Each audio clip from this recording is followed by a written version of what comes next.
Brazil আর্জেন্টিনার football ঐতিহ্যকে কাজে লাগিয়ে দেশের ফুটবলকে এগিয়ে নেওয়া হবে, এমনটাই জানিয়েছেন যুব ও ক্রীড়া প্রতিমন্ত্রী আমিরুল হক। ব্রাজিল আর্জেন্টিনার জাতীয় দলকে বাংলাদেশে এনে প্রীতি ফুটবল আয়োজনের চেষ্টা করা হবে বলেও জানান তিনি।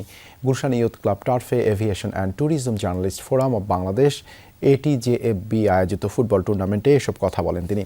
অনুষ্ঠানের প্রধান অতিথি ছিলেন যুব ও ক্রীড়া প্রতিমন্ত্রী। তাছাড়া বিশেষ অতিথি হিসেবে উপস্থিত ছিলেন ব্রাজিলের রাষ্ট্রদূত পাওলো ফার্নান্দো জিয়াস ফেরেস ও আর্জেন্টিনার রাষ্ট্রদূত মার্সেলো কার্লোস সেসা। অনুষ্ঠানের প্রতিমন্ত্রী আরও বলেন, সরকার স্পোর্টস ডিপ্লোম্যাসিতে সর্বোচ্চ গুরুত্ব দিচ্ছে, সর্বস্তরের খেলাকে ছড়িয়ে দিতে কাজ করছে সরকার। বলেন, ফুটবল উন্মোদনকে কাজে লাগিয়ে বিশ্ব সম্প্রীতি গড়ে তোলার মতো চলমান প্রচেষ্টা অব্যাহত থাকবে।